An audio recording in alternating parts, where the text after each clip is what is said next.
All right, everybody, Talk About It Outdoors live in the Cruiser Saddle Studio.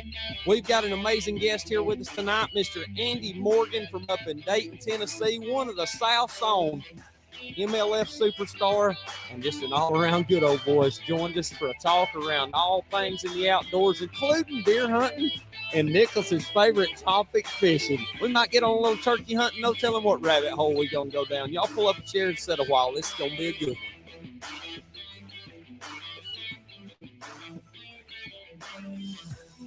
Nicholas, the weather's hot in Georgia, son. It's burning up like the devil's on the roof, son. What do you think about it? Let me tell you, buddy, this episode's going to be brought to you by H2O, because after a long 4th of July weekend, that's all you got. Much needed. Well, I'm trying to recover slowly, so I guess I didn't learn my lesson this weekend, judging by these bush lights sitting on the table. So, as I said in the opening here, you had reached out to this gentleman and made the introduction to him. And for those of you who don't know, the gentleman joining us tonight, he's absolutely one of the most successful anglers to ever be on the FLW Tour. He's had countless top 10 finishes. He's won Angler of the Year several times. He's made a name for himself by being himself. And everyone in the bass fishing industry can agree that if anything more than a conversation you get out with Andy than a smile, you just ain't living right, because he's just that kind of guy. He can make anybody smile in any group. And I tell you what, we sure are glad to have you here. So Andy Morgan, welcome to Talk About It Outdoors. Much obliged, man. I appreciate that. It was all too nice. Oh, well, by the end of the show, you'll probably be saying, boys, I'm going to have to go. I got to get off here. You'll talk my doggone ears off. Oh, you never know. Well, Andy, for those of you in the bass fishing world, they know who you are, but just tell everyone a little bit about yourself, where you're from, and what something they may not know about you that they don't get to see on TV. Well, I mean, of course, I grew up in Dayton, Tennessee, been there my whole life, and all I've ever wanted to do was fish for a living, when I was a kid, and lo and behold, that I've been able to do that. But I guess my biggest passion is hunting, and I guess probably started waterfowl hunting. Of course, back when I was a little kid, fishing was pretty good, and of course we were big into fishing. But the waterfowl hunting, duck hunting in general, was my biggest passion, and that kind of grew into deer hunting. But hunting is my thing. That's how I get back to ground zero, and just like come off the year where September 1 through pretty much the end of January, I do nothing but hunt, and I get reset and refocused and ready to go fishing the next year. Because boys, let me tell you, this bass fishing for a living, pretty dang stressful if you let it, if you're trying to make money doing it, and you got to make it work out. So you need a good reset, and hunting's my gig. Now, when you were starting out as a tournament bass fisherman, you probably started on southern lakes fishing for spots and maybe some smallmouths around Tennessee and stuff, and largemouth fisheries. What was it like going to those places up north? Like, I don't know, going up to New York or over into the Great Lakes. What was that like for you? There's a big change, man. Growing up where I did, right there just out of Chattanooga, Dayton's just north of Chattanooga, grew up on Lake Chickamauga, the Tennessee River. But luckily, 2.5 hours or so, any direction you go from my house, you can get to some world-class fishing. I can be to Lanier in a little over 2 hours. Watch out now, boys. That's a plug right there. That's a Georgia lake.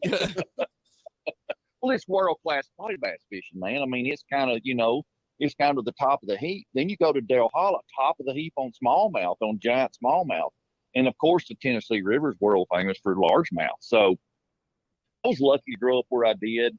And, but you're talking southern fisheries right there. And it was a learning experience to go up north and fish. Dude, they beat my head in up there many times before I caught on to it was actually really simple.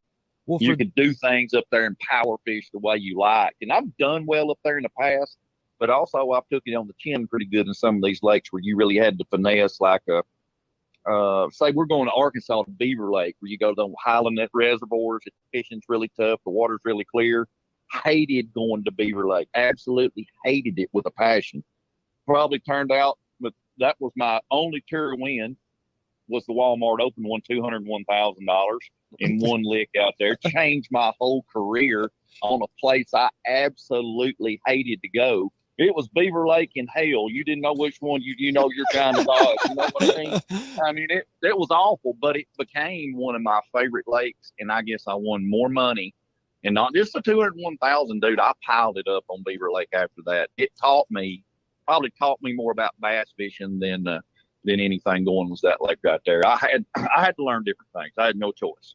When you started going to those other lakes and it was getting out on big bodies of water then. It wasn't a lake you could see halfway across. You go to somewhere like Erie or I don't know what all the lakes up there are. That's pitiful. Geography wasn't my strong suit in school, boys. I'm gonna go ahead and tell you. But when you got on those big bodies of water, how scary was it getting in 5 to 7 foot seas in a bass boat?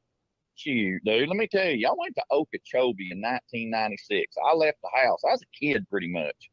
I left the house and went to Lake Okeechobee. I had a 20-foot Bullet with a Yamaha on it, a diesel truck with 2 tanks on it, and it was 98 cents a gallon. I could fill that sucker up with 2 tanks and go all the way to Okeechobee. So you're talking a pretty good time ago. Let me tell you also, there was no GPS, boys. There was no a map book on your boat. There was, hey, you had a Rand McNally Atlas to get you to where you were going. And once you got to the lake, you had a compass. Oh, Lord. Oh, yes, sir. Oh, yes, sir. You'd get out in that sucker, and it ain't nothing but a big old swamp. Hey, it was a deal to figure out how to get back home. I bet that was, and you said that was a challenge, but how did you find fish there? I mean, and I guess that's a question for a lot of people that don't know. You go to a new lake, you just go to chunking and winding and hope something bites, or do you got a plan in mind? I guess a little bit. No, not. I mean, yeah, I mean, a lot of people think that you're full of it, but yeah, that's kind of how you do find them. But I mean, you go by seasonal patterns. Where should they be? You've got an idea, right? You know what I mean? You've got an idea. You know, if you're going to these lakes and fishing a tournament, you've probably got some experience. So, you know, should they be spawning? What's the water temperature? You know, is it fall? Is it summer? Is it spring? You've kind of got an idea what to look for. And back then, you know, you could run into somebody, you could ask them anymore, you know, in the MLF. We can't get any information at all. So, y'all don't trade info at all on the MLF then? We can't angler to angler. I can't give you an exact location. I can't say, hey, I just called them over here at Star Point Marina. You need to go in there and fish the boat slips. I can't tell you that. Right. Angler to angler, but I could say, hey, I caught some fish off marinas today. Well, what, Lake Lanier, there's 20 of them? Yeah, at least. So it's not very specific, you know, but no, we can't trade information other than pretty, you know, wide open like that. But back used to, you could ask somebody, you know, hey, how you catching them or how are they catching them? But let me tell you, back then, they wouldn't tell you. Well, I bet not. They didn't want to give up what little bit of info they figured out. Hell no, because it was hard to get. And they would, you know, if you asked somebody fishing information back then, hey, dude, how'd you catch that big bag there? So you weighed in 20 pounds. Well, you just made that man lie to you. Made a liar out of a friend real quick. You didn't give him a choice. It was almost disrespectful to ask somebody how they caught them.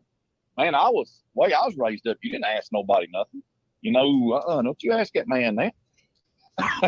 Did it happen to change a lot for you with electronics when they came along and that whole scheme came about? Oh, huge, dude. That's a big deal, man. That's what's changed the whole industry. That's what's changed how we fish and how we catch fish anymore. Absolutely. It's a trail. Okay. Deer hunting world. It's the trail camera. Okay. All right. That makes sense. Did it change how you deer hunt? Oh, absolutely. You know? That's right. Yes, sir. Same deal. With a live scope nowadays, that's a cell camera when you roll it to the deer world. Was it a advantageous thing for you? And I assume you grew up like we did, out farming and things like this. Was it something that was a struggle for you, or did you take to it pretty easy? No, I hate it. No, I hated it. I don't hate it anymore, I should say, because I know it's inevitable and I've got to learn it and do it. Dude, I'm like any guy that's any person in America. If once you get a little age on you, you hate change. You don't like nothing. Right. You don't like nothing. You don't even like that coffee shops out of business in town. You got to go somewhere else to eat you some biscuits and gravy. Nobody likes change, but guess what? You got to deal with it. Yeah. So, get what on, we do. get dance with the lady that brung you till she can't dance no more. And that's what I'm doing, boys. You know what this bass fishing reminds me of going into professional bass fishing or whatever. It's kind of like goes back to us turkey hunting or deer hunting out of state. We hunt these same old woods, our same old lives, and we want to see something else. So we've got it on that mentality of, hey, get in the boat and go somewhere. Try a different lake, try a new hunting spot, try a new state. Yeah, absolutely. And it's exciting. It's fun. And the challenge, I mean, that's what we're driven for, is a challenge. We're always chasing the challenge. I like to catch fish, though, Nick. I'd rather go over here to this doggone 550-acre private lake. I know I can go to that third dock on the left and pitch, and might be a 4-pounder laying there. Or I can go to Lanier and say, well, they might be on the brush, but they might be in 60 foot of water on the back 30. I'm going to have to go up here and run a while. And I like catching fish. I don't guess because back even when we were doing our tournament fishing, we had a little old club, and a lot of the boys that listen to the show, they'll remember it. My cousin Derek and I ran it. And we would go, and there'd be 25 boats show up, and we thought we was living in high cotton. Couldn't weigh the fish on the land, had to weigh them on the water because weigh permitting and everything worked. But somebody would pull up with a sack of 5 fish, and you might have 15 pounds. Well, that's a 3-pound average in the South. That's doing pretty good. And then some fella that we didn't hardly know would pull up with 25 pounds and have 5 good largemouth. And I'm like, where in the world did you find those fish? And that's just the challenge and the fun of being able to chase fish. You hit the nail on the head, and I've never thought about that like that. That you go out of state to chase big deer. You go chasing big smallmouth up north too. Right. Yeah, you do, man. And it is a challenge. It's new ground. It's exciting because every place that you go that day, you've never been before. That's right. I mean, you know what I mean? So you guys go, say you draw a Kansas tag, and every time you step out of the truck, say you're just hunting public ground. Boys, that's pretty exciting because you're in the land of giants, Let me ask that's what's around the corner. What's behind that cedar tree? Who knows? Let me ask you this question, Andy. I'm going to use one of your friends as an example.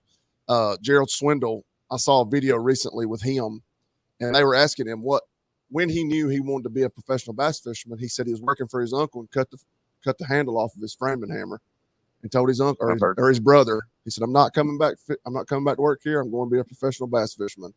Where was that? Off with the skills off. Yeah, where was that moment for you? I've always knew it, man. I've told that a few times. When I was just a kid and we first started bass fishing tournaments, I don't know, I was 10, 11 years old, something like that. And I just knew then that that's what I'm going to do for a living. And I'd watch Bassmasters with old Bob Cobb and stuff. And anytime you could watch it was on TNN back then. Roland Martin, the whole bunch, they were on TNN. That was a big deal. So I'd watch that show all the time, and I'd look at these guys catching fish around the reeds and the cattails at Okeechobee, and they'd be on Lanier catching them around boat dogs, spotted bass. And I'm like, I can do that. I'll figure that out one of these days. And that's all I've ever wanted to do. And really, I worked for my mom and dad. We had a plumbing and electrical supply business in town, and I worked in there, I don't know, quite a bit, but they would let me off and let me fish tournaments. So I fished tournaments. I made up high school fishing, okay? I fished all through high school. I fished every Saturday and typically Sunday. That's when the Red Man tournaments were back then. I fished a tournament almost every weekend unless it was in the wintertime and out of season. That's how I made everything I've ever made was tournament winnings. Even then, I pretty much paid my own way, and bought boats, trucks. Now, my mom and dad helped me in the beginning, don't get me wrong.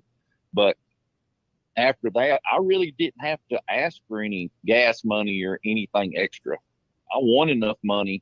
I was a pretty savvy kid, dude. I wasn't normal. I ran around with people a lot older than me.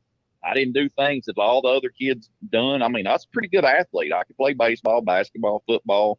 That wasn't too big a deal for me. I didn't want to because it took away what I wanted to do, which was hunt fish. That's all I've ever wanted to do. When you was starting out, and for anybody who's listening to this that's been a bass fisherman, whether you was doing it professionally or just fishing on weekends or through the week for fun, you had that one bait that you could grab and you could catch fish, and your confidence built in that bait. What was that bait for you when you first got going, Andy? It was probably probably a flipping stick, flipping something, a jig or a piece of plastic, which was a worm back then. Or that could be a spinnerbait too. That's all we had. Yeah, that's true. I didn't think of it. I mean, but even still, that may be what all you had then. Well, that was in the 90s when we was still in, elementary, middle school coming up. Today, when I go to Lanier, guess what's going to be tied on to one of my rods? It's going to be a shaky head with a green pumpkin, shaky tail worm or something dipped a little bit. And that's what we still fish with today. That's correct. Fish bite worms, man. that'll never change. Well, with that being said, do you like to, I don't know the terminology for a bass fisherman, but do you like to fish fast, or are you finesse or power? Are you a finesse or power? No, dude, I'm all power, son. Does that transfer over to deer hunting too? Do you like to stay mobile deer hunting? Yes. Yep, I do. That's the way I like to roll, dude. I like to sit where they're walking, and I like to fish where they're biting. So whoa, I like to go on the fly. Pump your brakes, boys. Andy Morgan dropping knowledge. Fish where they're walking, or hunt where they're walking, and fish where they're biting. I like that. I'm going to have to write that down. I'll tell you the best quote, Derek. His Alex's cousin. He's a big bass fisherman. I used to fish with him a lot. And one of the best things, funniest things, we were out one night fishing a little night tournament on a Friday night, and I was back there messing around with something. I think I was fishing a jig or something. I said, I think I got a bite. He said, well, it ain't got no hands jerking. I used to tell them boys I'd take fishing with me.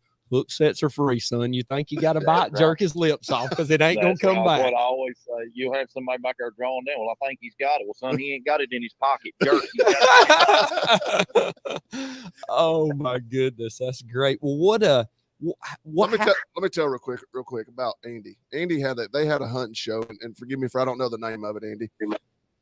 Moultrie, the hit list. The hit list, that's right. And it was him and Gerald Swindle, and again, the other guy's name. Chad Ritter. Mm-hmm. They had a hunting show, and I wasn't really a bass fisherman, but from watching them, man, and if anybody knows you and anybody knows Gerald Swindle, that was going to be a hoot of a good time. So let's go. Let's kick off some deer hunting. We're right here. Well, before you go into deer hunting, we got one more question that came in from Adam Brister. He said, what's the oldest bait you keep in your boat that is still a player in the right tournament situation today? That's a jig, 100%. Yeah, I figured that was. It's like a security blanket for a baby. I don't care what I'm doing. My jigs are in my boat. It doesn't. I never take them out ever.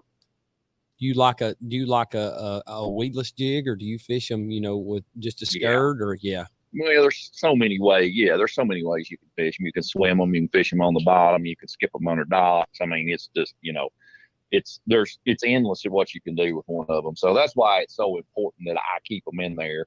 And it's my favorite way to catch one. If I can catch one on anything. Of course, what I do for a living, I got to catch, I got to fish what they're biting, get the most bites. But that's right. Once they get to biting a jig, I really like to lean on that thing pretty hard. Boy, I bet it's hell on a power fisherman when he's got to start drop shotting in 60 foot of water, dropping a worm down, let it sink. Oh my God, it's demoralizing. I'm telling you. But I do it, man, and I don't tell it a lot, but I've won thousands and thousands of dollars on a sticky head worm, man. I've shot too, but I can do that. I just don't like to. I'm kind of like old Quigley. Remember that old movie, Matthew Quigley? He liked that old long gun, but he could use them pistols. That's kind of like me. I can use the pistols when I have to. I just don't practice doing it. That's one of those necessity things. That's in my top 5 favorite movie I've ever watched in my life, Andy. Quigley Down Under. He said, how far away was he? 3/4 of a mile. He said, how far was the report? 3 or 4 seconds. And that old boy's eyes got big then. Andy, before we get on deer hunting, I'm going to go ahead and bring it up since we're still on bass fishing. Yeah. And I'm going to ask you, Alex, just stay calm. I'm going to turn my mic off. Stay calm. We're going to get down a little rabbit hole here. We brought this question up here the other day on the podcast, and we had a lot of feedback from it. But Andy, tell us what you think about them wake boats. Oh, hell. Well, here's my biggest deal with them. Boys, I've grown up on this Tennessee River my whole life, okay? And it ain't just, I ain't gonna blame it totally on the wake boats, but that's pretty bad. Anything that's throwing a wake that's 3.5 foot tall, dude, it washes. So I've watched islands from when I was a kid, even in the last 15 years. I've watched it wash away those waves off of those big boats, wash away more cover, more habitat on that riverbank than anything in my whole lifetime. I'm telling you, they devastate those riverbanks. It is unbelievable at the damage that they do. And my biggest thing with the whole thing is they don't chip in. They don't kick in. They don't kick in hunting, fishing license money to take care of the resource and the habitat. They just use it up. And that really pisses me off because there's lots of them out there anymore. I think everybody ought to chip in. If we're going to use the resource, let's everybody fairly chip in. You know, I mean, is that fair enough? You're echoing my sentiment. You are echoing sentiments here, Andy. So keep on talking, son. I've got buddies that's got these big boats. They're great people. I love them. Don't get me wrong. I love everybody except they're using a resource, but you need to kick in. Yeah, and I haven't thought about it's a lot like hikers, people riding horses, biking people. They don't buy a hunting license to ride on that WMA. But you can bet they've got a trail through there that they can ride through. A parking fee of $6 goes to pay the man that's working the toll box there and fixing that ramp. It ain't going to work on the river and fixing the channels and everything else. Now, I do think. Go ahead. And you can bet your ass, I know who's paying for it is you and me. That's right. That's right. 100%. Well, I will say this. I think the state of Georgia did implement some kind of charge for hikers like on Dawson Forest. So I think they do have to pay like some type of hiker's fee. But yes, the resource, I've never thought about that for the lake. That only thing they're paying is that boat slip at the ramp. And I'm not. You might have a ramp fee. You might have a ramp fee so you can put your boat in to use that resource. Right. But those are on private property. Yeah, that's exactly right. They're just kind of, they're not guaranteeing, but a lot of those ramps you pay at, they're pretty much saying, well, probably nobody's going to break into your stuff, and we're going to give you a nice place to put in and a parking spot. That's right. That's all you get. But I mean, shoot, boys, since COVID and all of this stuff is really broke loose in the outdoors, it's a busy place in the outdoors anymore. Fishing, hunt, especially turkey hunting and fishing really took a hit. And it all falls. And you guys know this as well as me. All the heat and all the pressure falls on the resource. 100%. That's where it lands. 100%. And so if you're not chipping in, you're taking from that and you're not chipping in and kicking back. I mean, how long is it going to last? Well, after that show aired that Nick's talking about, where we brought up the wake boats, and it was a grind your gears moment for me because I used to fish in a 16-foot, it was actually 15'9" bass boat. And I would get out there and I would try to go through the week. I would go early that way before the party boats and everything got out. And I would stay in a creek. I'd put in some creek that was up away from what I would think everything would be. And it never failed that there would be somebody in one of these big wake boats come up through there. Now they make a pass. All right, cool. You go up the creek, you come out of the creek, but they would stay inside of that creek and go back all day, forth and back and forth. And you just couldn't enjoy it. And now I've said all along, when I said that statement at the end of it, I listened to myself back because I thought, boy, I'm going to sound like a real jerk when I put this out there. But what I was trying to put into play is think about what you're doing to somebody else out there. You're more than welcome to use that resource just like I am. But like 100%. You said, protect it and contribute to it. Because I can promise you there's probably more party boats, pontoon boats, wake boats, jet skiers throwing trash in the water than there'll ever be fishermen. I could guarantee you that, son. There's no doubt about that. I don't see how there hasn't been some kind of pretty big rigmarole about private landowners in those huge waves. I mean, I don't live on the lake, but if I had a dock down there, I mean, beating them to death. Oh my God, because they're so big. I get you're not ever going to dodge boat wakes. Boat wakes are boat wakes. Typically, they're not that big. Yep. My boat hardly makes a wake. I mean, you're running down through there 60 miles an hour, so you're not really throwing a wake, dude. Unless you're getting up on pad or sitting down, you're not throwing much of a wake. But in intentional wake, I don't know, dude. That's just very damaging. Let- You're responsible for that. Let me, It says it. If you're in a no wake zone, you are responsible. I believe in the state of Alabama, it's what you got to be 50 feet or 100 feet away from a dock.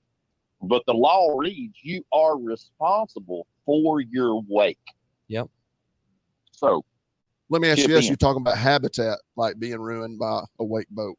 Have you noticed the fish patterns have changed from over the years that you fish these different lakes, going deeper, or going somewhere else? 100%.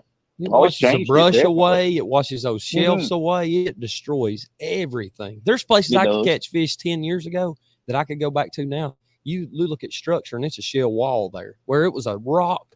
I mean, a rock point that came out 30, 45 feet. They ain't no rock point now. It's a rock wall that drops straight off. And you got to look too. I mean, everybody out there on this resource is using this body of water. If you're in a boat, you're throwing away. Yep. So you are, everybody's erode. I don't care if you come by in a canoe, you're throwing a 1 inch away. It's eroding the bank. Now at a much slower pace, just with these huge boats and these wake boats, and etc. I ain't gonna blame it all on the wake boats. Oh, no, But no. everybody that's out there like I said, COVID drove this. Yep. It's just eroding at a faster pace. I've seen it in my lifetime. Islands that are completely gone, that now I'm throwing a crankbait on, and they're a hard spot is all it is. Just like you said, it's a shell, it's a hard spot because it's 4 feet deep on top of them anymore. They're gone. So I'm just seeing this go faster and faster and faster and faster. You see all this disappearing, and what you do about it, I don't know. Kick in. That's all I say. Plant cypress trees, plant whatever you got to plant around the riverbanks, etc., to stop this erosion. They did it in farming. Yeah. It's what? CRP, WRP. yeah. Well, here we can kind of spin that into the next conversation and going into deer hunting, because it's just as bad for the bikes and the things that have changed the course of it. There's places that we hunted here 10, 15 years ago that you can't even deer hunt at now because there's bike trails there, and they build them well. Corps of Engineers permit that I pulled and paid my $50 for, that bike guy didn't have to pay it, and so there's got to be some balance there. Well, that's politicians for us. That we can really get on it. But you know what to say that we got a bike place here close to us. It's a little bit south of it. Blankets Creek, and they had. Was it supposedly a deer attack a lady walking? Yeah. Wasn't that the case? Yeah. So now it's infested with deer, and they had people do a draw system, come in there and take them out. And luckily they let the local hunters. They didn't get snipers in there. Right. Well, they tried it, and I don't think it was too successful on them. Why they done it the way they done, I understand, because of the local outpouring of, we don't want to lose the deer. We love seeing the deer. Well, when they eat all their chrysanthemums up in the spring and they're mad about that, then they're wanting all the deer killed. Kill them all. I want them done. They're eating my garden. Okay. Kill them all. Exactly. It's not fair. It's not fair at all. Well, I got to ask one question before we go into the deer hunting talk, because we got to talk deer hunting. That's guys coming up strong, but we kind of ask questions throughout the show, and one that came to mind for me, Andy, and while we're on fishing, you got one last cast in your life. Where are you going, and who's going to be with you in the boat? Well, I wouldn't have to go far from the house. I'd sit right there on Chickamauga. There's no doubt. And I'd probably have to have my dad with me. One last cast. I love it. I love it. That's where it all began for me. When y'all was going back in the day, was y'all throwing bait casters, or was it just spinning reels for you? Nice bait casters, yeah. I didn't learn how to throw one of them while I was grown. We had spinning rods and whatnot. Didn't use them all that much unless we went out, early winter or something like that. But we didn't have deer, back when I was coming up 10, 11, 12 years old. Very, very few deer. So we didn't deer hunt. I didn't deer hunt till I was 12 or 13. So when I was 7, 8, 10 years old, like I say, we fished a little more up toward the winter and, until duck season opened up. Yeah. So, yeah, we had a little bit of everything, but we were mostly, kind of springtime, early summer power fishermen. Well, you have a farm there in Tennessee, correct? We do. Is that where you primarily deer hunt at, or you travel out of state still? Man, we travel all over. I've been in Nebraska for 20 years, and I've been Iowa and Illinois and the Dakotas and just everywhere. Kentucky. I've deer hunted a lot of places. Do you like chasing those Midwest deer more than the South deer? Well, I do. I mean, they're just a bigger deer, period. You know, a 5-year-old buck in the Midwest, he's just a lot bigger. Got a bigger, set of horns. He's a bigger deer than what we got in the South. And management's been going on out there a little longer, so you tend to have more older bucks. There's a lot less of a gun season, so you run into more mature bucks out there and less timber. I mean, they're just, honest to God, they're just a lot easier to hunt. What's the old Southern boy that grew up in the pines, there you go. Midwest deer, we can figure out how to kill them things, generally pretty good. What's the biggest correlation between fishing and hunting for you, Andy? What do you put together? Structure. Okay. Mm-hmm. It's 100%. It's all the same. Bow hunting deer and fishing is really, really close together. Really can. Well, I'll tell you what, if y'all listen to this, you ain't got your notebook out, you better get it, because Andy Morgan's bringing the heat. He is bringing the knowledge. He may not be bringing all the details, but he's giving y'all a little taste of what's going on out there. Yeah, we skip a few. How many times have we talked about that, though, as being the one proponent of success when we deer hunt is structure and it's habitat. And when you get into a place that's tied in that bedding, get in the cover, when the pressure's on, it's the same way for fishing. When the pressure's on, them deer's going to run hide. When the pressure's on, them fish going to run hide too. That's right. It's how they migrate. It's how they feed. It's how they move about at any time. It's a direct correlation to structure, 100%. A whitetail buck, he does it, don't even know he's doing it. Right. I mean, you can't, I don't care how many scrapes are right over here, how many rubs. There's a big trail. Well, I'm talking to rut primarily, but when you see all this deer sign, but there's a fence line over there 50 yards, or there's a field edge, or there's a ditch line, or whatever, you still, you got to add that into the equation. You don't ever ignore a piece of structure that something can walk down, and generally will, regardless of what's over there as far as tracks and scrapes. You got to have that in range. You got to have all that in range. Logging road, fence line, ditch line. You just got to make sure you can shoot to that, because he's going to walk structure. A lot of times, like I said, he don't even know what he's doing, but that's what he's doing. Are y'all still doing any film work for deer hunting? I do some, not a lot. I film some for Levi Morgan. Me and Levi hunt together all over the country a lot, and I do, I don't know, a couple of shows or show or two a year with him for Bow Life, and we hunt leases that we have together and etc. So that's always fun. You got a nose button, one of them Bowmar nose buttons on your bow? Absolutely. There you go. Get that plug in. What? So everybody, so all the listeners do know, and I learned this today too. You and Levi are not kin. We are not kin. You guys just met through a show, and we it's kind of weird. And his dad is named Mark, and so is mine. But we are not kin. We met at what is that SHOT Show in Vegas several years ago, and we got to talking fishing. I invited him down fishing, and we've been hunting and fishing together ever since. And that's been going on about 10 years, I guess.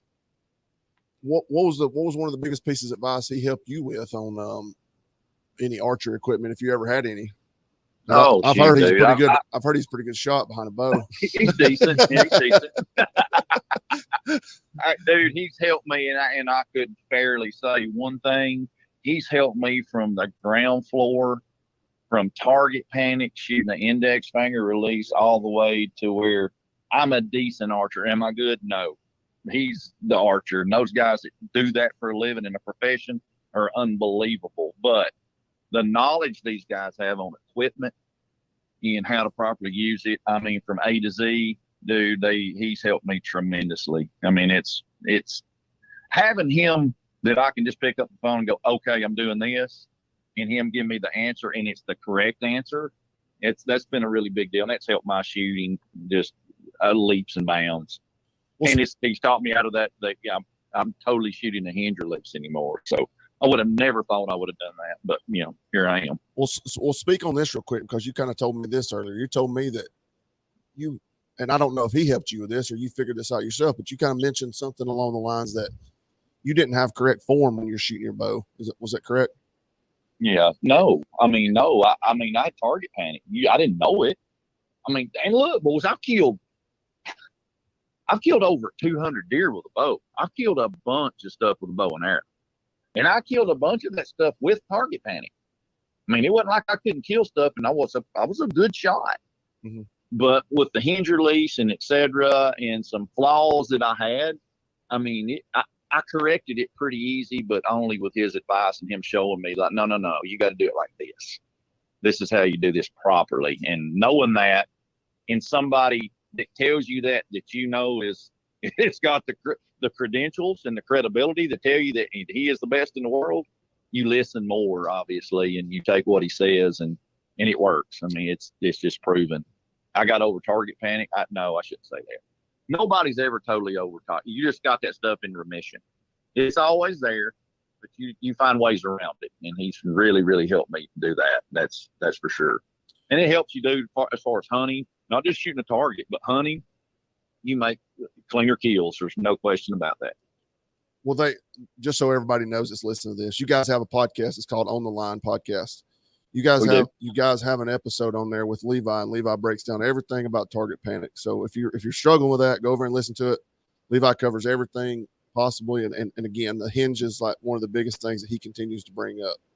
And I think on that podcast, he said he set his thumb release down for tournament shooting and went back to that, I believe. It's good if you're not. You talked about suffering from target panic. You may not even know you got it. Yeah. No. And you could listen to that episode. I listened to it and I thought, that's a pretty interesting point right there that I hadn't thought about, and you get something from that. You do. 99.9% of the people that shoot an index finger release have a form of target panic. Mm-hmm. But whether it's punching the trigger, whether it's if you pull a shot if you shoot one bad shot out of 5, you've got a form of target panic in some way, shape, or form. And I'm not saying you can't, drive nails at 100 yards. I'm not saying that. But I'm saying you jump on that trigger.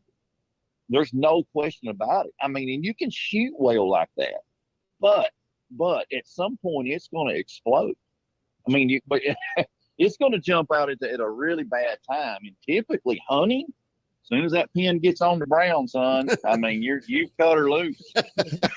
You're right. I mean, anytime you're doing a drive-by or trying to raise your bow or lower your bow, yes, it's if you can't hold it steady on there, you got it. You got it. Well, and I think something that and I haven't thought about this until right now, that Nick and I have been shooting bows at the house since the mid 2000s.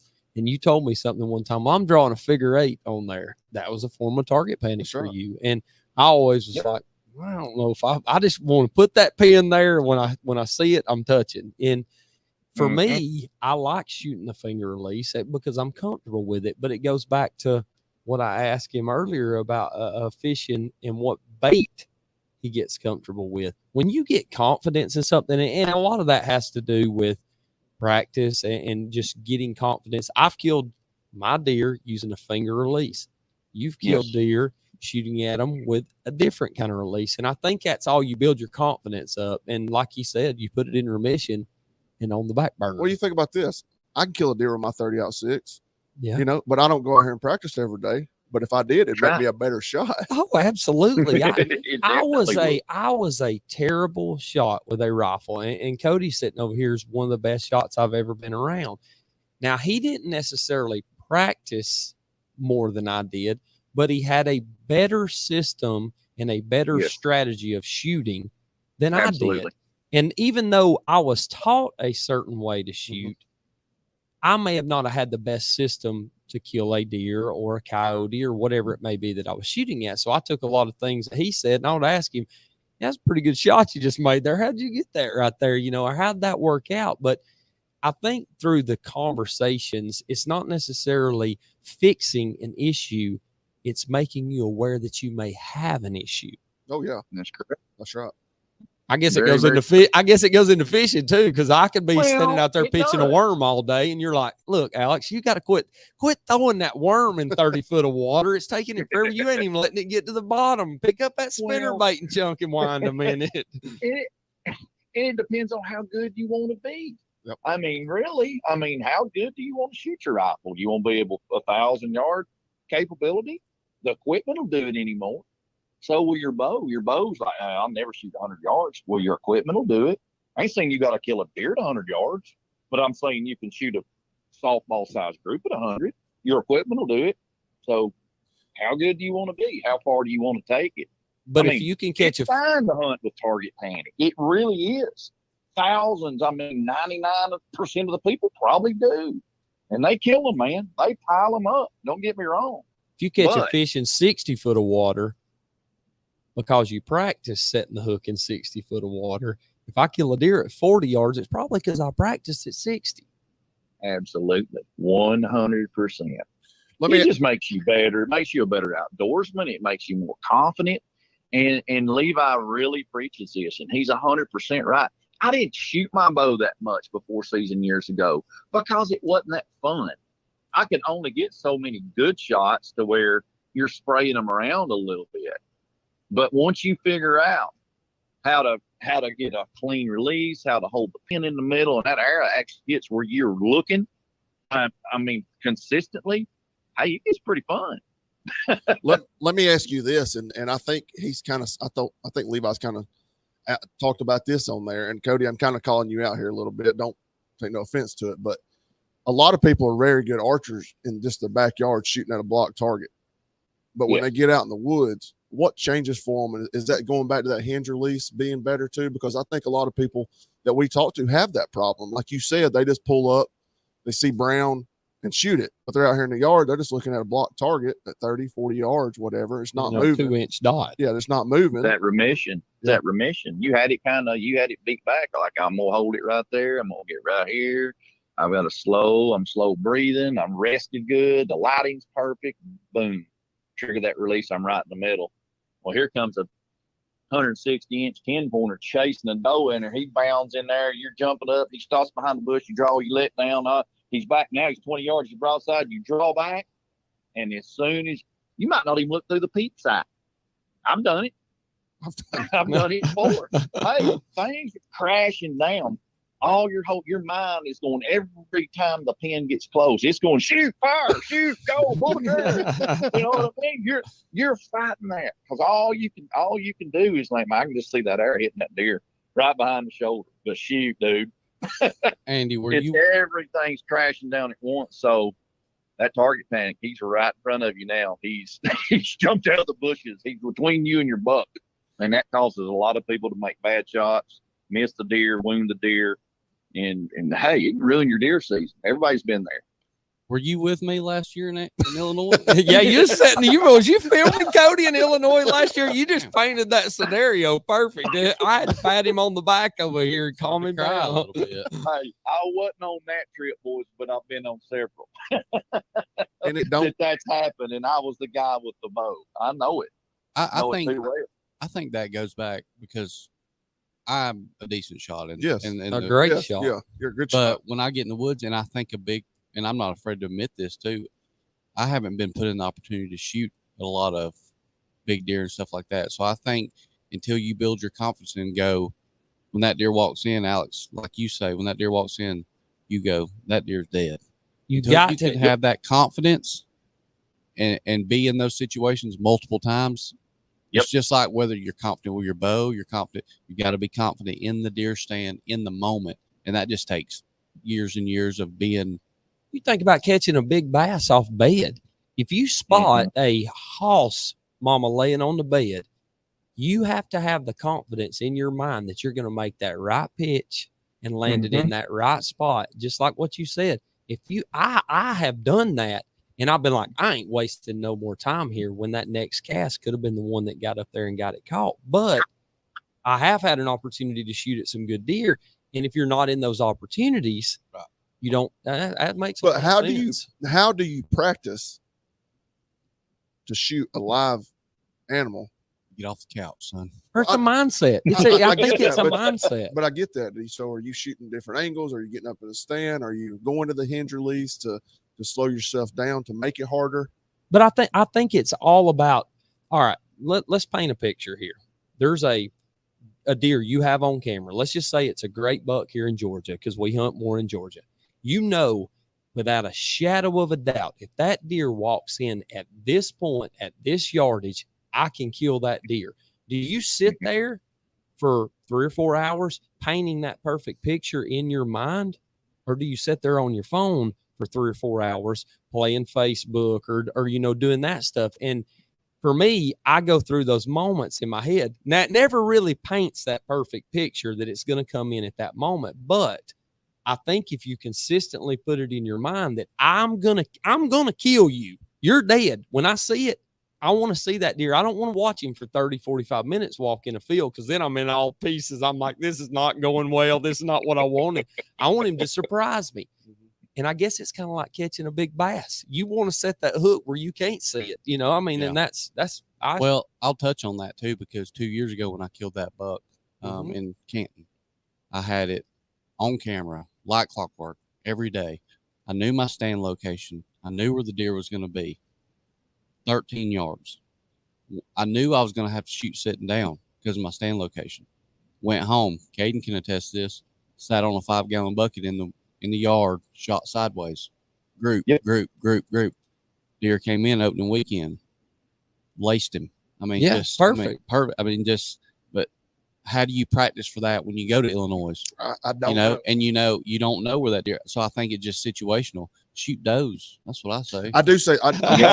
There you go. Yeah. I will say I was this. going to bring that up. Go ahead. There ain't but one way to get good at killing. Killing makes killers. Yeah. Killing makes killing. I mean, killers. Yeah, it makes killers. Killing makes killers. And you got to do that. Years of experience teaches you, and just. And you know when to paint. You know when that picture's painted. You know what I mean. You know when one walks in there and gets right, you got it. You don't mess that up very often. Right. But sometimes they come in there, like I said, they're chasing a doe, and everything goes to pieces. You're drawn back for 30 seconds. You're in a bind. I mean, you've got to know when not to shoot, but also you got to know when you're not going to get another opportunity. Right. So that's all spinning in your mind. As a hunter, that's spinning in your mind constantly. I mean, you're wanting to jump on the first opportunity you can to kill that deer. And really, that's right. You need to shoot him then, but you need to do it correctly. So you've got to go through your mind. You got to dig in there, and you got to paint that mental picture that this is right. But also it's got to go, I'm not going to say autopilot, because autopilot will lie to you sometimes. It's got to be ingrained in there where you don't have to struggle to pull it out. And that's where that hinge release has really helped me tremendously. It slows me down just enough for all those thoughts to get lined up to where you're like, oh yeah, I've got longer than what I think typically. And it slows you down enough that it makes you aim. And that's that thing that you got to do. You got to aim. You got to aim small. It's not going to work out. You're not shooting a shotgun. You're slinging an arrow, and it's got to hit your mark, or you're not killing it. What hinge release are you using, Andy? Man, I've got a dozen. I feel you. I feel you. And I don't shoot any of them just all the time. I guess I've killed as many. I guess Levi, when he worked for was it True Fire? He had that, what did he come out with? The Sear. Yeah. That was one of my favorite ones. And also there's one from a Scott release. And I can't remember that. The Hex? What the name of that was. No, it wasn't that one. It's an older one. Golly, Donald. I'll think of it in a minute. But yeah. It was a Scott hinge. All of them have a click. And it's changing for me. When you kill one with that, and look, it takes some freaking kahunas to load that sucker up and take it hunting. Trust me. I killed a lot of deer, and I killed several big ones with an index finger release. And to leave that sucker in the truck and take that hinge, it takes some balls, boys, I'm telling you. There was a friend of mine. He gave me a long, it's been probably 10, 15 years ago. He gave me a hinge release, and it had a piece of like rope on it. I don't even know who made it. And you had to take the rope and loop it around your string Yes. and pull it back. And it had no safety. If you didn't pull it back correctly, you had a broke nose, everything. And, and I don't remember I could never shoot it. It was too much. That's the one that got you down in the basement, ain't it? No, this is a different one. This is long before that one. That one in the basement actually had a safety and still got me. I've done that too, man. I'm busting myself in the teeth more than once. You gotta want to shoot one of them suckers to make it work out. What's your biggest buck to date? 196. God almighty, doggone. Yep. What great state did that come from? That was Nebraska. That Okay. was Wow. 2018. Yeah, 2018. That's that old sleeper state of Nebraska. Oh, we're good. It's got some good ones. I mean, I always call it, it's kind of like Pope and Young Heaven. I mean, there's a ton of that 125 to 150 bucks. Anything over that is not just, they're not everywhere by any means, anywhere, but you might see one of those a year, two of those a year that might be over like a 150 or 160. But this one is, I've never saw one before or since like the 196. I'll put it that way. And I've been there. This will be the 19th year, I believe.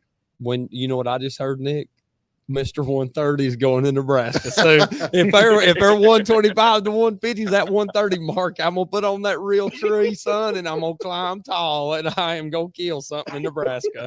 That's all I just heard. There'll be 100 people up there from Georgia now to Nebraska. Yeah, everybody and their brother's gonna be calling, "Hey, buddy, I ain't never even seen a 125-inch deer." But you saw the same thing that we saw coming up through Tennessee, hunting in the South.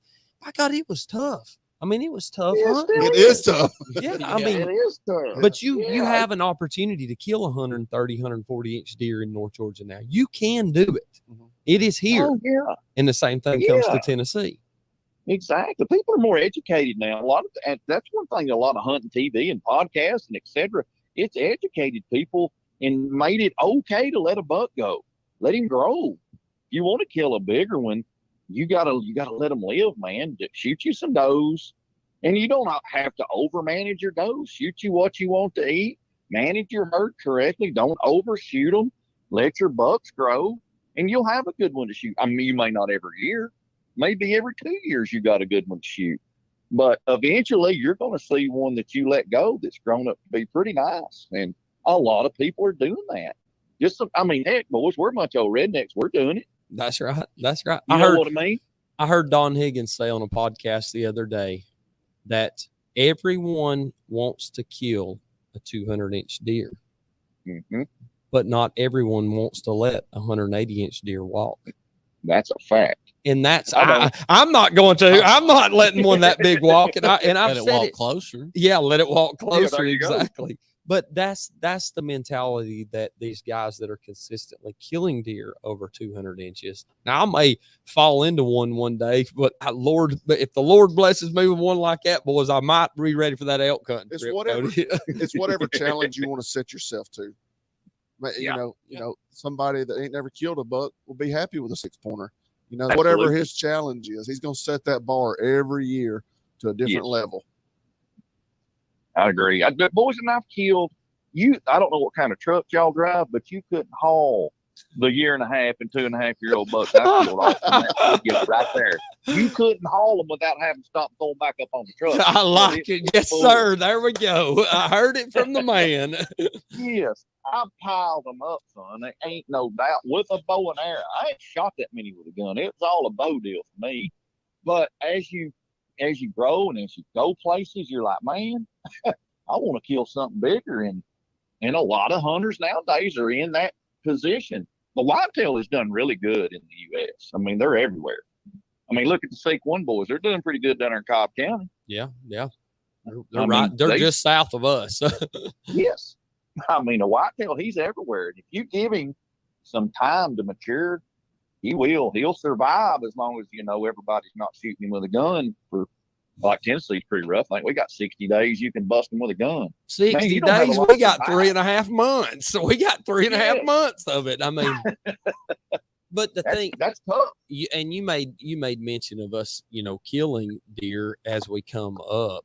But the biggest thing for what I've seen over the years is them old hardcore hunters that got horn happy and busted the first one that came through the woods.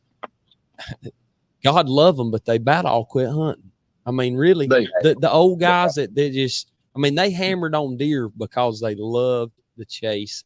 And a lot of us, even with the podcasts and the shows and the things, we kind of lost faith in that. And yes, my uncle said something a few years ago, and he made this come to fruition. He said, boys, I'm killing the biggest buck out of everybody this year. Out of our group, I'm going to kill the biggest one. And we was in Iowa. He shot a 40-inch 6-pointer. And on Wednesday, when we was coming home, guess what the only horns in the truck was? 40-inch 6-pointer. That 40-inch 6-pointer. And when we got home, me and my dad talked about this, that we got home and we took, I can't believe, we'd said, I can't believe he shot that deer, this, that, and the other. We got to the end of that hunt, and he and I were just talking, and my dad said something, and it always stuck with me. He said, he said, we helped your uncle load that deer up. He said, that might be the last deer we ever get to help him load up. You bet you, son. So, don't ever forget that kind of stuff. I'm with you. I don't belittle anybody or shame them because they shot a little deer. Because you know what? That's what they wanted to shoot. That's Ain't right. None of my business what they shot. I might grit my teeth and go, gosh, dog it, that jump fence went over and he blasted him. Oh, well, he wasn't mine anyway. Well, and I think that's what's wrong. And I think it's made a turn in the last few years. And things like what we talk about on here, and not tooting our own horn by any stretch. But if a guy listens to this show and he says, and every week I tell him not to shoot a 60-inch deer, eventually that guy's only going to see 60-inch deer. He's going to get fed up with going hunting. He's going to quit. I mean, that's the bottom line. And if they quit, it's going to hurt for the next generation because they ain't going to let it. And if you belittle a kid or a grown man, I don't care if they're 6 or 60 for shooting what made him happy, well, the hell with you. I mean, sorry, but that's the way I feel. I'm the same way. Keely, my daughter, was going hunting with my dad one after she was, I don't know, she's about 10-year-old, 11 years. She's older than that. She was 11 or 12 years old. And they were going to the mountain up there to hunt Dad's farm, gun season. And they was easing out the door. He said, I'm going to put her over in the big field, in the big stand. And she eased out the door. He goes, I believe I'll just let her sit over with me. And I said, all right, that's fine. And I said, now, Kitty, make sure it's a pretty good one when he comes out. Don't shoot no little. And he goes, hey, Hawks, she's going with me, and we're going to shoot whatever in the hell we want to shoot. So if a spot comes out there and she cuts him in two, I don't want to hear nothing from you. I said, I just give him the thumbs up. I said, I got it, Pop. Old Pops might need to come down here and visit with us in Georgia. He'd get along with some of these old boys around here. Oh, let me tell you. And he made it real clear. Don't be throwing that on me, son. He said, we're going to shoot what we want to shoot. Oh, got it. Well, Andy, as we're kind of winding up. Oh, you got one more? Yeah, okay. I got some. I got a little bit more. Okay, all right. Well, yeah, we're getting a little long here. I know you probably got to get to dinner or something with your wife. Ain't no big hurry. Let's touch on turkey hunting real quick. Hell, I'm gonna go to the bathroom, Nick. What do you? How's the turkey population in your hometown there? Declining. Bad. Yep. And it's bad enough anyway. I don't know. We've been on about, oh God, Nick, probably going on 5 years that we've had to manage ourselves as far as, well, we know better than to shoot a limit of turkeys. You know what I mean? It's one of these deals. And I've got a lot of places to hunt. I've got a couple thousand acres at least, probably more than that I can hunt. And thank goodness for trail cameras and et cetera. We try to monitor how many gobblers that we got and how many that we can actually hunt and kill. And we've really cut back on our turkey killing. Just because we've had to. Properties that you could go in and kill a limit of turkeys and never hurt them, those days are over for us. I mean, we're having to go into big farms, and I got 1,400 acres in one county over there, and I'd have, dude, you could go, it was like a dove shoot. You could go over and kill a dozen off of it. Wouldn't hurt it. Next year, dozen more. Next year, dozen more. And you just quit, like, all right, we ain't gonna hunt anymore.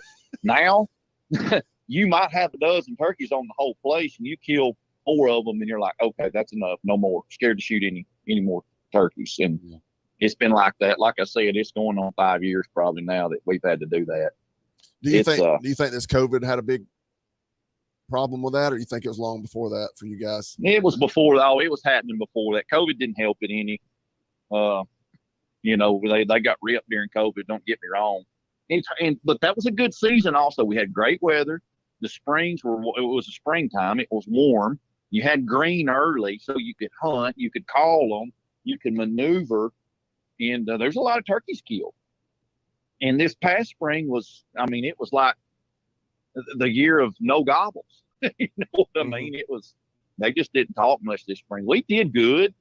We killed several, but we really had to bounce around. We really had to manage, and we had to hunt. We killed most of them, 12 to 2 o'clock, because the birds just didn't work very good. You kind of had to wait them out and get in front of them and fan them and decoy them, which, I don't know how everybody likes to say that's super effective, and I ain't so sure that we should even do it for that matter. Let's don't get on It's a that big stuff. topic right It's a now. big Going topic. on. Yeah, that's a big topic, boys. That's a big one. So I don't know. Everybody needs to look where their wild turkey population is. And I can tell you in Tennessee, where I live, it ain't good. Well, Tennessee just went from 3 to 2, correct? Correct. And no reaping, fanning, whatever you want to call it, on public land. Correct. So that's probably more of a safety thing than a turkey decline I think thing. so. I think so. And I think that's a good idea. There's more turkey hunters and there's more inexperienced hunters. And you're packing around a fan or a turkey decoy, you're asking for it. I know lots of people that's been shot turkey hunting. Personally, probably 4 or 5 different people I know that's been shot. Now, how you could shoot somebody, I don't know. But they got shot. It was all on public land, too. You're asking for it on public land. That's your own stupidity if you're fanning and reaping on public land. Yeah, that's not a good gig. I wouldn't do it. There's no way. No. I guess that's it for turkey. Unless y'all do you have a favorite state out of state turkey hunting? Man, I don't go much of anywhere. I've been, I guess, turkey hunting. The only place I've ever been out of state is Kentucky. Okay. Probably. Okay. Yeah. Now, does Levi get to come down and turkey hunt with you? Man, when he comes to my house, he's going fishing. He wouldn't shoot a turkey. The only way he'd kill a turkey was standing on the front of the boat, and he needed to get up there and make a catch. That's Alex's kind of man, right Yeah, there. yeah. There you go. I can't believe Yeah, he don't he'd bust turkey. him, son. He'd bust him for that. Now, he's a good turkey hunter. He could just care less about it. I'll be dang. I figured he'd be slaying them with a bow. No. I told him one year, I said, hey, dude, bring your bow. It was the first, it was one of them turkey seasons. It was good. We had a lot of birds. I said, hey, bring your bow. We'll go out here and get in the woods. And I got 4 or 5 food plots, got several gobblers, kill one with a bow. He said, Hoss, if I come down there to kill a turkey, which I'm not going to, but if I did, I'm going to blow him in two with a shotgun. I ain't shooting him with a bow. I like it. Even better. So yeah. Are you still full-time fishing? Oh, yeah. Yeah. So how does that Too dumb to quit. how does that let's say you got a big old buck on camera, but you got a tournament coming up. I guess the money outweighs the horns, don't it? Never. No, hell no. Oh, really? Oh yeah, my man. No, dude, when it comes November, and we've had some stuff scheduled in November before, I said, just count me out, guys. I ain't going. I was gonna ask that question, how he balanced them. He done it just like I used to. When beer season's in, boys, the rods is hung up. It's over, boys. It's over. I said, that's the dumbest thing I ever heard of in my life, have a bass tournament in November. No, sacrilegious stuff. I ain't happening for me. Andy Morgan, you might I'm just have serious. became my favorite personality in the fishing and hunting world. You have made me grin from ear to ear tonight. If favorite, Well, look here. Here's the way I look at it. I can go fish another bass tournament. There's going to be another one somewhere, probably the next weekend or the next month or whatever it is. You can't get back 2022 November the 1st through November the 12th. You can't get that back. you're So right. for 2022, you just missed out if you ain't there. Dropping knowledge. Gave boys. me cold chills right I'm there. telling About you. that one, I'm that telling first through the 12th. Woo. Son, what know you Robbie. talking about? Holy Grail, baby. Favorite month to bass fish. Oh, April. Ooh, I was gonna say May. I was gonna say May. And May's pretty good now. May's a good one, but I've always been fond of April. I like it when they're spawning those old big, and I call it the bass rut. They're all up there chasing around then, so. Is it because, well, I guess April for me, May was always better topwater, and that's what I love to fish topwater. I mean, that's when I want May's to the catch month them. for that one. Right, And boy, they ain't no. Like, I can tell you right now, going fishing only one time. Now I'm gonna say this, Brock Turner, when you hear this podcast, because I know you listen, don't kill me, but I've only been fishing one time, and it's the 7th month of 2022. Oh Lord, Brock's gonna break my legs when he hears me say that because he's been wanting to go, but it just there. You talk about November and people that are fired up about deer hunting, and you know me, Nicholas, I'm as big a deer hunter as anybody is. But that May topwater bite, when you can pull up at the ramp and you hear they're popping the top, boys, we're gonna catch them today. I'm gonna walk at Sammy like a dog, son, sideways to sideways. It's fixing to be on. Yeah, I love April. I mean, you got turkeys gobbling, you got fish spawning. It's just spring is typically there. You're getting those first days in the 70s, may bump 80 here and there. The lows are getting up there into the the 50s, low 60s, and just a fun time of year. Just life is good in April. That's when I like to fish. Ain't too cold, ain't too hot, fair weather, That's Well, right. that doggone going in February, I learned my lesson on that. Cables freezing up on boats and everything else. That's just too cold for me. And I know y'all fish a lot around that time frame, and y'all catch a lot of big fish deep. That's the time, boys. If you're going to catch a super big one, it's the time to do it. It's that February, March. That pre-spawn when they're first moving up. That's when those big ones are catchable. So they're moving up there in water that you can get to them in typically, and that's when it goes down. And they're at their biggest. They're all swelled up legs, and they're healthy. They typically fed up really good in the winter, and that's the time to catch a giant. On these high schools now, Andy, they got these bass tournaments, whatever. Are you going around and speaking at any of these or helping these guys out in any way?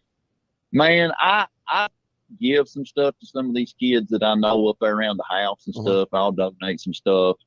But honestly, I stay so freaking busy with tournaments and hunting stuff that I'm gone constantly or I'm working on something constantly. So I don't have a lot of holes in the schedule. And, of course, I've got a family too. So we do things and hang out and hunt and, we stay busy, man. Anymore, you just stay busier and busier. And that's America, in general. There's a lot of stuff going on. And to keep ahead and caught up even, you got to hustle. Man, you just do. You got to hustle. I'm sure you wish that high school bass fishing was around back in your day, don't you? Man, I don't think so. I think I've done better me being the lone wolf doing that. Okay. Makes sense. You know what I mean? Yeah. Well, I think that's what made me so competitive early on and done early, in my career as a young man, because I always ran around with older people and my learning curve was pretty good because once you were inside that circle, those old guys would tell you stuff when you was a kid. Right. So, that's kind of, I cut my teeth there and I was fishing against grown adults. I wasn't fishing against high schoolers. Right. So I had to be pretty good early on or out of business, one or the other. Andy Morgan, if you've got one piece of advice that you would give to somebody in the outdoors in general or in life for that matter, what would that piece of advice be? Something you've heard in your time? Oh man, say making a living in the outdoors. You know how many times I get that question. How do you make a living in generally fishing? How do you make a living fishing? How do you become successful? And I've always said this for a long time. I said, man, there's a couple things you got to have: sunscreen and a raincoat. and you got to go out there and dive in and take it on the chin. You're going to get whooped. You're going to lose. You're going to win. But you have to go figure it out on your own. You can watch all the YouTube you want. You can listen to all the podcasts you can stand. And until you get out there and hustle up and get sunburnt and a little wet from here, here and there, that's the way you got to do it. You've got to go figure it out on your own. That's the only way to do it. Love It's the process, boys, is what's so tough. The outcome, everybody can see that outcome, but what the interesting part is, and the part that's blank, is the process, and that's what you got to learn. the road to get there. That's it, man. It's all about the process. That's awesome. Andy, I got one last question, but I want to personally thank you for taking my message and be willing to come on here and talking to me this morning and having this good chat this afternoon. We'll go around the table and everybody will tell you goodbyes. But last question from me. What are you most thankful for? Oh, my goodness. What am I most thankful for? You know, my family, my time. I'm 50 years old now. And what I've seen and what I've got to experience and, you know, and your relationship with the Lord and your family. I mean, that's pretty strong, boys. And in a day's end, that's all you got. Make that relationship strong. Have some faith. Love your family. Work hard. Amen, Yeah, brother. good answer. Amen. And again, thank you so much. Fellas? Yeah, Andy, I Yes, appreciate you taking time away from your beach trip to come talk to us. I've really enjoyed it. I really have. You've kept a smile on our faces, that's for sure. So you're welcome back Well, I anytime. appreciate it. Anytime you'll have us or put up Sure with us. enough, boys. I appreciate it. It's good talking to you guys, and you saved me from having to go out on the beach this afternoon, and I owe you one for that. Thank you. Thank you. Well, Andy, you know, as we wind this thing up, and Nicholas said it best, if we come down to our final spit, really our first final spit in the new studio we've got here, family, friends, and the outdoors and Realtree fishing is across your chest in the, you know, in a lot of the things people see in MLF. And I think you exemplify a lot of what we experience as we go through, whether it's life in the outdoors or life in general. We've got to remember that road that led us to where we're at. And in the end of it all, we got to be thankful and just smile. And I don't think there's been a time that anyone that's seen you, whether it's in public or on TV, that you weren't smiling. And I can only imagine when you wake up in the morning, you're smiling as you're drinking coffee. And when you lay down at night and thank the good Lord for letting you live another day, you're smiling then as well. So I definitely appreciate that. And I hope sometime in the future, it might be when you get slowed down and retire, you come down here and visit these old Georgia boys and see us for a minute. Sure enough, boys. I really enjoyed it, and thanks for having me. We'll do it again. Well, everybody, Andy Morgan, if you want to check him out, go over and make sure to see him on MLF. He's a fisherman from all over the world. He fishes in a big bad bullet boat for Realtree fishing, throwing them Zoom baits, and he might even throw a Strike King spinnerbait on a loose fishing rod if you holler at him close enough. He's a bow hunter, he's a duck hunter, and he's a great friend to talk about it outdoors for the future. And we want to remind you to smile as you go, but don't forget, mount the memories. That's it, Andy.